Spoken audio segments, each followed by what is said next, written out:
You wonder why your social media ain't growing? It's because you're not fully engaging and getting involved with your followers and people on social media.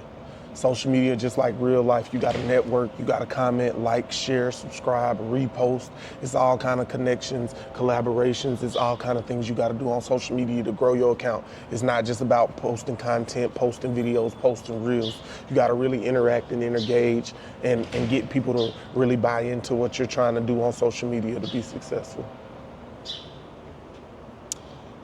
Why is it important to promote content?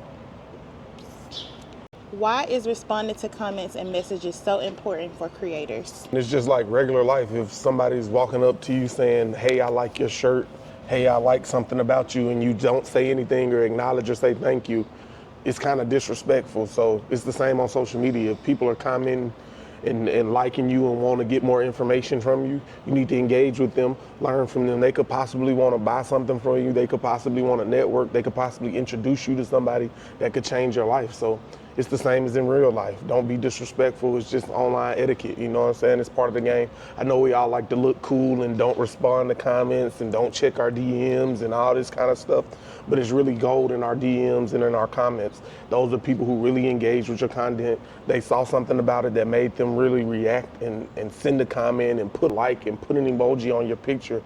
You got to take this seriously. They could possibly want to buy something from you or do business with you. So that's how I always engage with my comments, write back, check my DMs. I'm very active on social media, just like I'm active in real life, because I wouldn't ignore nobody in real life that's walking up to me saying hi or stuff like that. So it's the same as social media. So you do believe that engagement can make or break growth on a platform? Absolutely.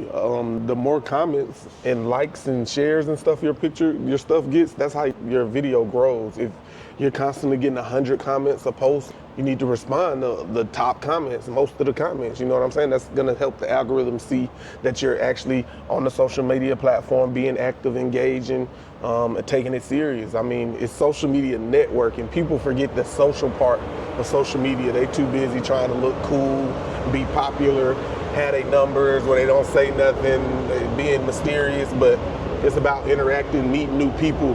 What other thing could you do right now to meet somebody that's across the country, across the world, in California, in a different city or state? What's the fastest way you can meet with these people? And it's on social media. So start taking social media serious, interacting with people, networking, meeting people, and making it happen. Okay. So how do you manage engaging with your audience without it taking over your whole day? You got to put it on a schedule. So I used to do it, but now I got a virtual assistant. So what I tell them to do is write 50 comments. So go comment on 50 pages that are in the business niche that I'm in. So whether that's Forbes, business entrepreneurs, different people, you know what I'm saying? So 50 comments. I usually do Instagram, YouTube. I think we do LinkedIn and Twitter. I go write comments I try to write 50 to 100 comments a day on each platform and engage with people. So that's how I try to do it and bring people back to my page. Because once you comment on somebody, they're gonna go, well, who is this saying this? They're gonna click on your page. They might come through, like a few pictures. They might DM you. They might, you never know what it's gonna lead to. So 50 comments a day before you post and start doing your thing on social media is what I recommend. Okay. So what does it actually look like to build a community around your content? A community.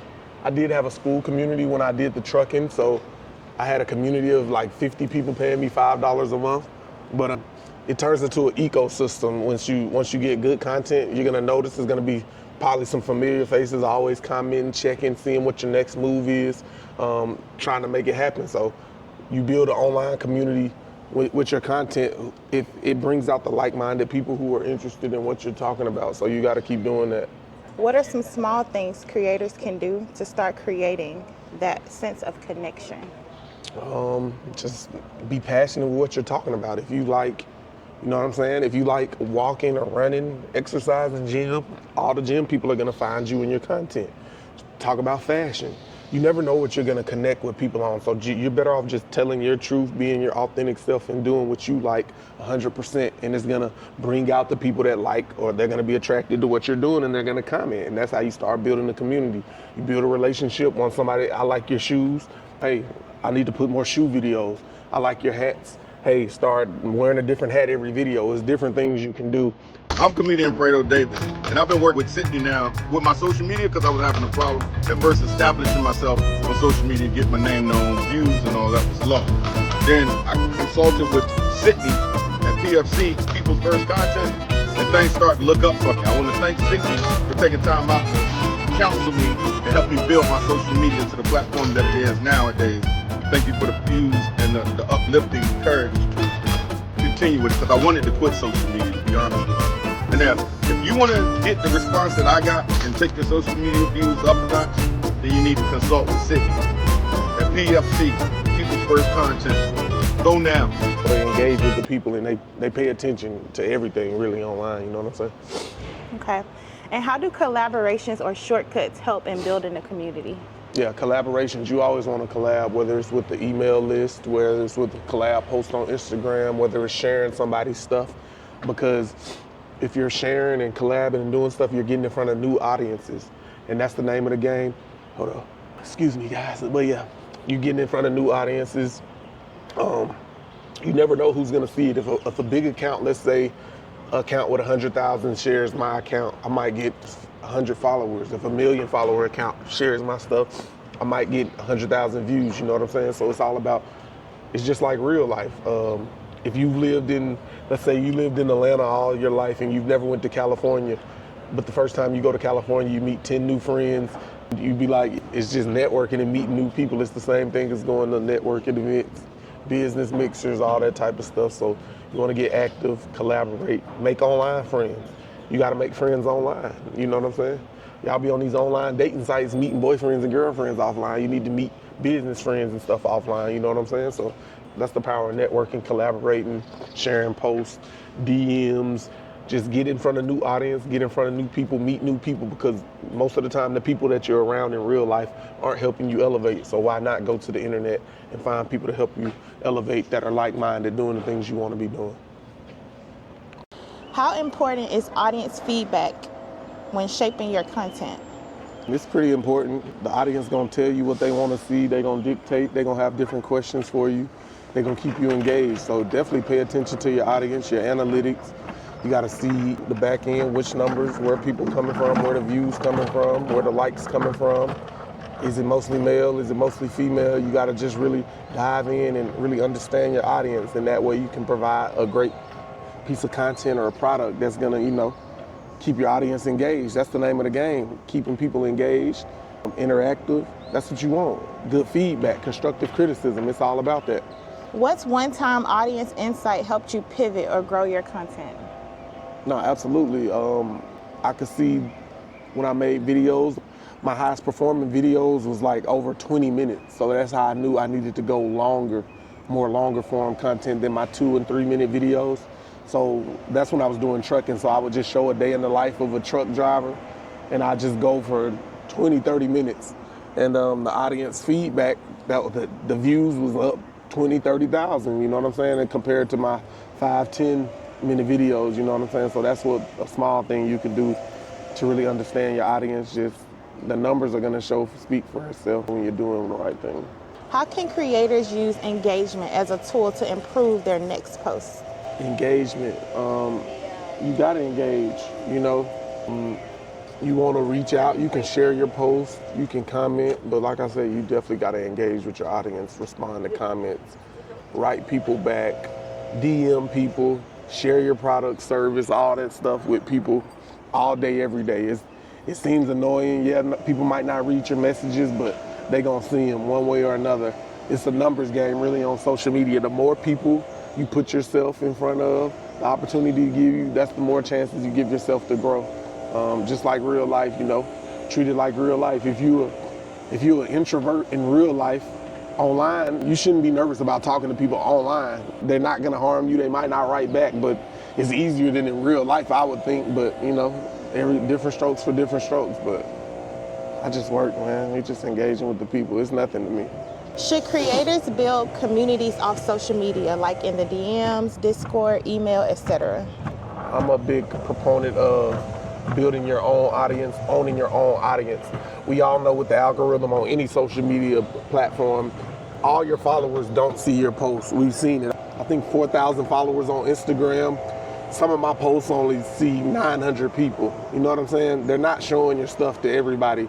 So out of those 900 people, I'd rather have them funnel into my email list or my offline community. I've did the school community before, but right now I'm focused more on my email list. Building your email list is the best. Like I said earlier in another video, I have maybe 20,000 followers on all my social medias, but I have an email list of 39, 40,000 contacts on my email list that I can hit with a message at any given time. I can reach out to 40,000 people with the drop of a button on email. So yes, you want to own your audience. On YouTube, I got 8,000 subscribers, but some of my videos only get 1,000 views. They're not showing it to your whole audience on anything. Followers really don't matter anymore on social media. It's just it looks good, it's a good aesthetic, but followers really doesn't matter. Even if they're not supporting, if they're not clicking on your stuff, people see your stuff, they don't like it, but they seen your video. They can tell you when you get in person, oh, I like that video, but they didn't, I like the video you did, but they don't click the like. It's so many distractions on social media that you have to get them off the platforms and into whatever messaging you're trying to give to them. So I always push communities, email lists, things like that to really own your audience and really make some money off this thing. Okay, so how do you turn casual followers into loyal supporters and clients? You got to really speak to their pain points and their needs. It sells. Persuasive speech sells. You got to speak that language. Your messaging has to invoke emotion. You have to be vulnerable. You have to really connect, tell the people something to make them engage with you and make them want to buy. Storytelling and branding is the key to America. We all buy Apple iPhone. What's the reason you buy iPhones? It's the story that they told. They made everything so simple, you know what I'm saying? What's the reason everybody want a MacBook? What's the reason everybody wear Nike shoes? It's the story behind the brand. Louis Vuitton, everybody wants a Louis Vuitton. What's the story behind why we want what your product or service is? What's the story? That's the thing that's ultimately gonna connect you. Does it make us feel high class, high status? Are they comfortable? Is it easy to use like an iPhone? You just gotta make sure you're telling your story to connect with your brand and be vulnerable and honest with it. Okay. And where can people tap into your community and connect with like-minded creators? Down below, hit the link. I got a newsletter. I give you tips. You can DM me, reach out.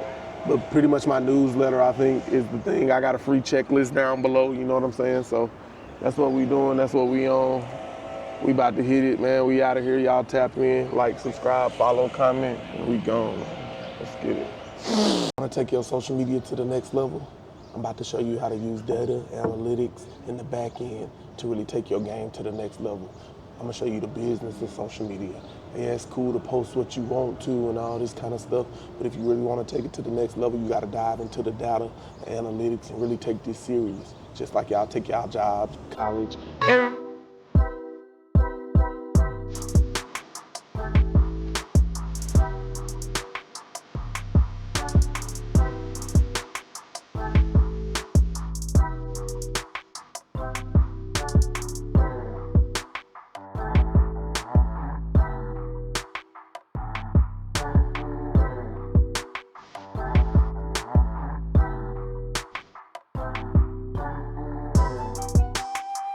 P&Ls, that type of stuff. So we're gonna dive into this and get into it. Let's get it.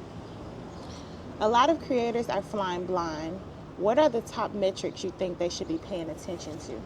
Well, from my experience with social media, I know the point of social media. They reward people who keep them on the platform is the longest. So whoever can hold somebody's attention the longest on whatever platform it is, so watch hours, that's what I really look at the videos. How many watch hours are you getting per video? If you have a 30-second video and it has 500 hours of watch time, how many people watch that video? So the watch time, keeping people on the platform the longest is what I really pay attention to the most. When did people click out of my video? Was it in the first 5 seconds? Was it in 15 seconds? Was it in 30 seconds? I want to hold people as long as possible, get their attention engaged. So that's the metric that I really focus on. How many watch hours do I have on videos? And is there one metric that tells you if a piece of content is working or not? The watch hours, pretty much. That's probably the one thing that I can look at and be like, okay, people, but that goes up over time. As long as you keep posting, it's gonna keep going up. I've seen videos, start at 500 views and then 2 or 3 weeks later it goes to 1 million. Like, you don't really know which piece of content is going to perform, but you can look at other pieces of content that took off right away and dive into it. Not to say that what you're doing is wrong. It takes time. So I usually, in 90 days, shoot content, or 30 days. You can look at 30 days and see which posts perform good, which didn't perform good, and then you make more of those posts. That's usually how it goes. Okay. You got to take it over time. So how do you balance vanity metrics, likes and views, versus performance metrics, watch time, saves, shares? Yeah, like we said, the likes is cool, but I don't really look at that because people could see your video and forget to like it. So I don't really take that serious. How many times we scroll, we might like the video, we watch the whole video, but we don't remember to like it and do it, or we don't share it or anything. So I would say likes don't really matter that much. But I would say shares and saves. If people are sending your content to other people, that's helping spread your thing. So one person can spread your video to 5 different friends. People had a group chats in the DM. So I would take that pretty serious. They're sharing it with the audience. That's how you grow like a wildfire and go viral with shares. Saves too.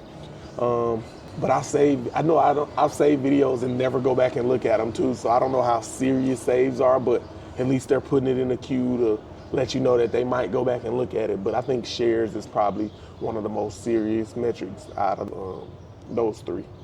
So regarding tools for tracking performance, what tools or platforms do you use to analyze content performance? YouTube's my favorite. So that's usually what I do. YouTube has they're cooking with Google, so they have a great analytics back end. They give you a lot of information. You can see what cities and state are your top cities and state, what parts of the country, female, male. They really give you a deep dive into what you need to look for your content and how to make it better, how to use the data to make better videos. I would say YouTube has the most detailed analytics on it, but Instagram has good ones. TikTok, I've seen TikTok analytics. I've used Twitter analytics. So all of them are pretty much, comparable, but YouTube is my in-depth one where I can go really look at it, make some changes to my content to help better my business. Are there any underrated tools that give you great insight without being overwhelming? Yes, a lot of tools. Social Blade. You can go see how your YouTube channel ranks among all people in the country. But I would say all the analytics sites. Just go to your back end and Google Studio. I like YouTube Studio the best, I keep saying. It just gives me the most on the computer, not on the phone, on the computer. Gives you the most in-depth analysis to what you need to be doing to really make your content pop and take it to the next level. And what does your weekly or monthly content audit process look like? Yeah, I'm glad you said that. I usually don't go by the week. A month gives you enough time to see, okay, you might have made 15, 20 posts. You're gonna see your top 5 posts and you're gonna see your bottom 5 posts.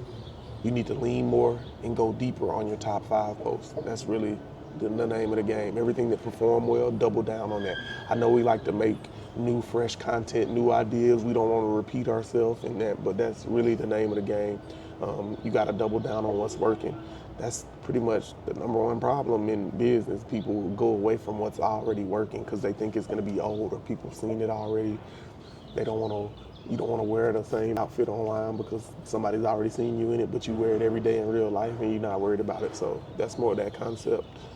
But yeah, double down on what's working. Even if you did it already, talk about it till you blue in the face, you know what I'm saying? So it might seem boring, it might seem repetitive, but if it's already worked, why are you changing anything? I think that's something people can learn from. So once you've looked at the numbers, how do you decide what to do next? When I look at the numbers and I see what's working, if I made a video, let's say we're doing a cooking channel, if I make a video doing ribs, I'm gonna cook ribs, but I'm gonna add a spin to it. I'm gonna just do more of what's working, the videos that are performing well, and then do a different recipe on them, you know what I'm saying? I'm gonna remix it. Remix whatever's already working. That's the point of a remix. So if it worked one time, it can work another one. Change the title, change what you're doing, reverse engineer it. You know what I'm saying? That's what a lot of times we see the numbers, we see what worked, and then we trying to chase another viral hit. No, just double down on what's already working. It's already an audience for that. keep producing, keep going, dive deeper into it. That's all you got to do is dive deeper. Take a deep dive into the things, man. Can you give an example of how data helped you pivot or level up your content strategy? No, absolutely. I know when I first started out, I was making random videos. It was hard to get 1,000 views on a video. It was hard to get 1,000 views. And then I started making like current event videos. Now, what made me realize, okay, current event videos, the algorithm's already talking about it. There's already an audience for people that are looking for this content. So boom, but then I learned about the current events video. It dies as soon as the event over and the hype's over, it dies. But then once I started doing my keyword research, like we talked about in the earlier video, I started using Amazon, DSP. I started owning keywords and making my content searchable. That's when it started going up. When I picked one subject, really went deep into it, made 2,000 plus videos on it, that's when I saw my audience go up. I got monetized. I started selling people. I became an authority in the field because I had so much content out about it. Got up to 3 million views on that. So yeah, once you find something that works, double, triple, 10x it down on it, keep going. It might seem boring, but your audience wants to see it. You've built the audience for that exact subject, that exact niche, and keep going into it. So what advice do you have for someone who feels overwhelmed by analytics and doesn't know where to start? Hey, just watch videos on it. People will tell you the exact analytics that you need to watch and pay attention to in your videos. Everybody says, I'm not a math, I hate all this. You gotta learn this stuff if you wanna be a serious and full-time content creator. We have to learn new skills. That's what it's all about. Being a content creator is learning new ways to get monetized for your brand. So if you have to learn how to read data analytic charts, hey, take you 10 minutes a day and just look at videos on that till you understand. You can learn anything you put your mind to. So don't limit yourself to I hate math, I hate XYZ, I hate editing. You need to learn the skill. So therefore you can learn it and then you can delegate it once you learn it and put your team together and have somebody do that for you. But you need to learn at least the basics of everything that you're doing within the content field. Okay, so regarding scaling with strategy, when do you know when it's time to double down on a content format? I would say soon. Whatever your biggest videos, go look at your top 5 biggest videos on your channel or on whatever social media you've made and make those again, remake those, find a way to remake those. I see a lot of content creators that they do the same video over and over because it's work. They might just change the caption. They may have the same song. If it's worked for them once, they're gonna keep going until they wear it out. You know what I'm saying? You gotta run it into the ground. Yeah, I know you might not wanna do it over and over, but you've built the audience that grown accustomed to your content style. So double down, triple down, keep going down, even though it's boring to you. And then you can work on your new strategies, but don't release them. Have them ready in the chamber for when this one thing that you've done, it dies off. Once that trend that you made died off, then start your new trend. But until it dies off, keep going full speed ahead into it. It might be boring, but keep going. And where can creators go if they want help analyzing their content and building a strategy that works? You can go to me. You can book a call, get on my email list, book a call, some time with me. Get in the community, get him a newsletter, hit the link down below, get your checklist, come work with me one-on-one, man. We one of the greats in the game. We do this, man. People first content. Like, subscribe, comment, and share. If you find value in this, man, reach out to me, leave me a comment, let me know what kind of videos you want to see next. Let's get it.